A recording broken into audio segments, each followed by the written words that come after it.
Jake Morrison stood in front of the courthouse mirror in the bathroom stall, staring at his reflection and hardly recognizing himself anymore. The man looking back at him seemed hollow and broken, with dark circles under his blue eyes that told the story of countless sleepless nights.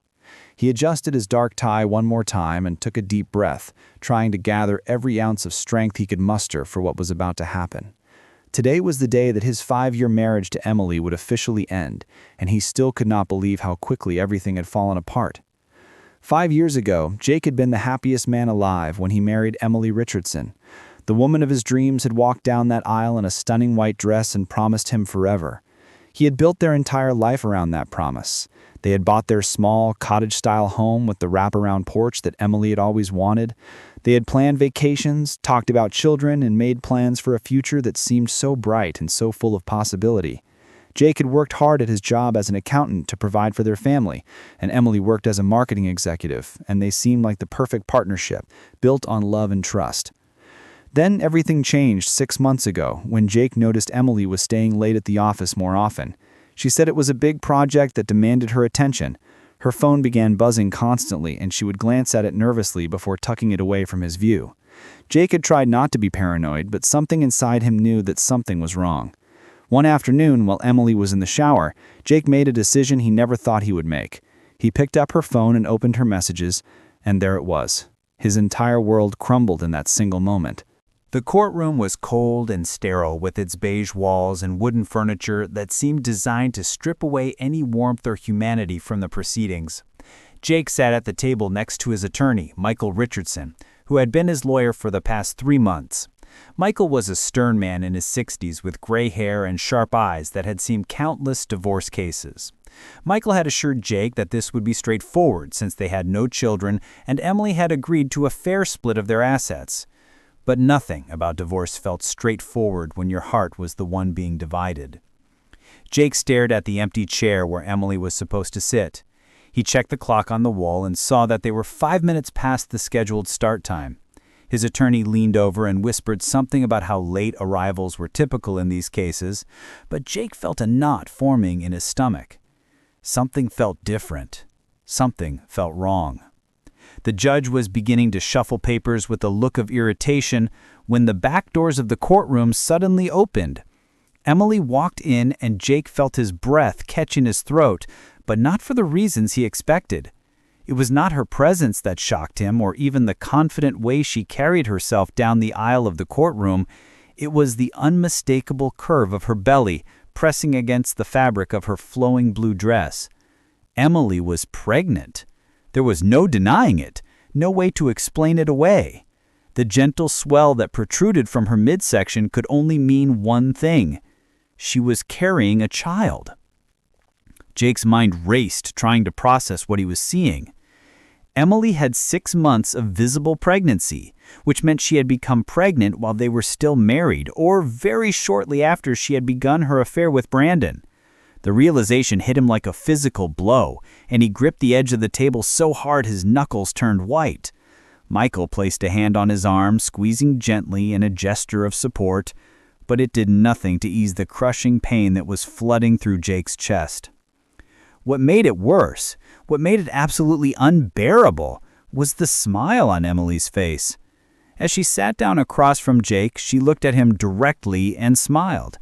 A smile that was almost peaceful, almost serene, almost as if she was pleased that he was seeing her this way, pregnant with another man's child, glowing with a contentment that she had never shown during their entire marriage.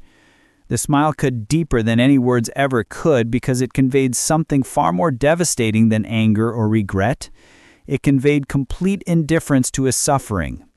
The judge cleared his throat and began reading through the standard divorce proceedings. Emily sat with her hands folded gently over her pregnant belly, and her eyes remained fixed on Jake throughout the entire process. She never looked away, never showed a hint of shame or guilt, just that calm, peaceful smile that seemed to mock everything they had built together. Jake found it difficult to breathe, let alone focus on what the judge was saying about asset division and financial settlements. His entire world had just shifted in a way he could never have anticipated. 2 hours later, Jake sat alone in his apartment, staring out the window at the gray December sky. The divorce papers sat on his kitchen table, waiting for his signature, but he could not bring himself to touch them. His attorney had assured him that the terms were more than fair, that Emily seemed eager to finalize everything quickly, which was unusual, but ultimately in Jake's favor. But all Jake could think about was that smile and what it meant. He pulled out his phone and scrolled through old photographs of Emily before everything fell apart. In each image she was beautiful, but she was not glowing like she had been in the courtroom today. That glow, that unmistakable radiance of pregnancy was something he had never seen on her face when they were together. The realization that she was happier now, happier carrying another man's child than she had ever been with Jake, was a thought that threatened to destroy him completely. His best friend Marcus had called 3 times, and Jake had ignored every call until finally he answered. Marcus's voice came through the phone, filled with concern, asking if Jake was okay and wanting to know how the hearing had gone. Jake had told him everything about the pregnancy, and Marcus had gone quiet for a long moment before saying words that Jake desperately needed to hear. Marcus said that what Emily was doing said everything about her and nothing about Jake, that her happiness with Brandon and her child meant that she had finally found what she was looking for, but that did not mean Jake had lost anything that mattered. What had mattered was their love and their commitment, and Emily had thrown those things away. That night, Jake made a decision. He would sign the divorce papers. He would finalize his separation from Emily, and he would begin the long, painful process of rebuilding his life. The man he had been was gone, destroyed by betrayal. But perhaps from the ashes of that destruction, a new Jake could emerge. Someone stronger. Someone who understood that some people come into our lives and teach us lessons, not through love, but through pain. Someone who showed us what we deserved and what we should never settle for again. Jake thought about the future, and for the first time in months, he did not see only darkness. He saw possibility. He saw a chance to find genuine love with someone who would never hurt him like this, someone who would choose him every single day without hesitation. He picked up the divorce papers and signed his name with a steady hand. It was time to let Emily go completely, time to release the ghost of the man he thought he would be with her, and embrace the chance to become the man he was always meant to be. 3 months had passed since the divorce was finalized, and Jake had thrown himself into rebuilding his life. He joined a gym and began working out every morning.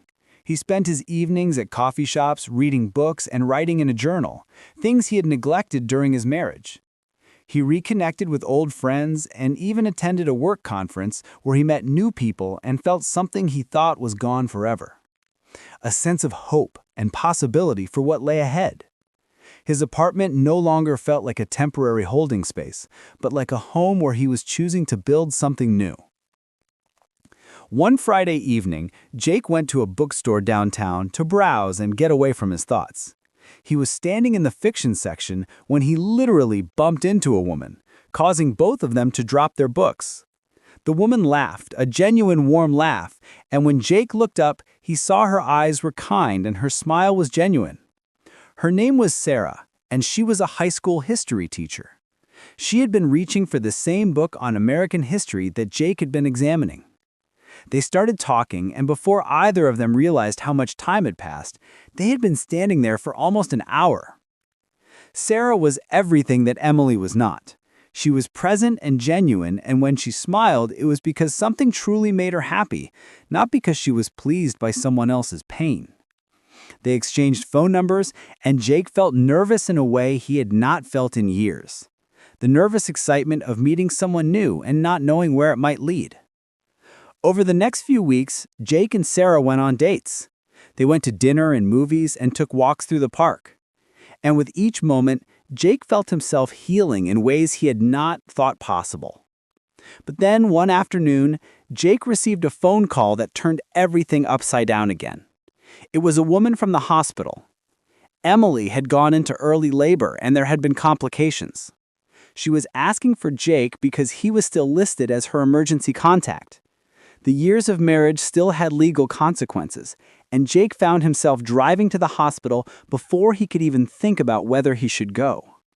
When he arrived at the maternity ward, he saw Brandon in the waiting room, looking panicked and disheveled. Emily was okay, the doctor told him. She had delivered a healthy baby girl named Lily, and both mother and baby were doing well.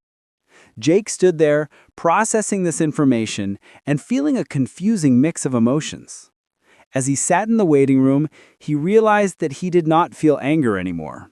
He did not feel the sharp sting of betrayal. He felt only a strange kind of sadness for what his marriage had been, and gratitude for what it had led him to discover about himself and what he truly deserved in a relationship. A week later, Jake received a letter in the mail that had come from Emily. The envelope was sealed with his name written in her familiar handwriting. Jake opened it slowly, not knowing what to expect. Inside was a handwritten note that was surprisingly honest and raw. Emily wrote that she had given birth to Lily and that holding her daughter had changed her perspective on everything. She admitted that she had treated Jake terribly and that her happiness with Brandon was not as fulfilling as she had imagined. She confessed that seeing Jake move forward with his life had made her realize what she had thrown away. But the letter was not asking Jake to come back or to give them another chance. Instead, Emily was apologizing, truly apologizing for the first time since the affair began. She acknowledged that Jake deserved better and that she hoped he had found someone who could give him the love and loyalty that she could not. She wished him happiness and thanked him for the years they had shared, saying that even though their marriage had ended badly, some of the memories would always be precious to her. Jake read the letter 3 times, and each time something shifted inside him. The anger that he thought had been resolved came back briefly, but then it faded into something more mature and understanding. He realized that Emily, too, was on a journey of learning and growth, that her actions had hurt him deeply, but that did not mean he needed to hold on to that hurt forever. He wrote her a response, a short note saying that he forgave her and that he wished her well with Lily and Brandon. He meant every word. When Jake told Sarah about the letter and his conversation with Emily, Sarah listened without judgment. She held his hand and told him that forgiveness was a sign of strength, not weakness, that being able to let go of resentment would free him to love her fully and completely. Jake knew that she was right. That night, as he held Sarah close, he thought about the journey that had brought him to this moment. The pain and the betrayal had been real, but so was the growth and the healing that had followed. Jake finally understood that sometimes the greatest gifts come wrapped in the most painful packaging. His failed marriage had taught him invaluable lessons about himself, about what he wanted and what he would never tolerate again.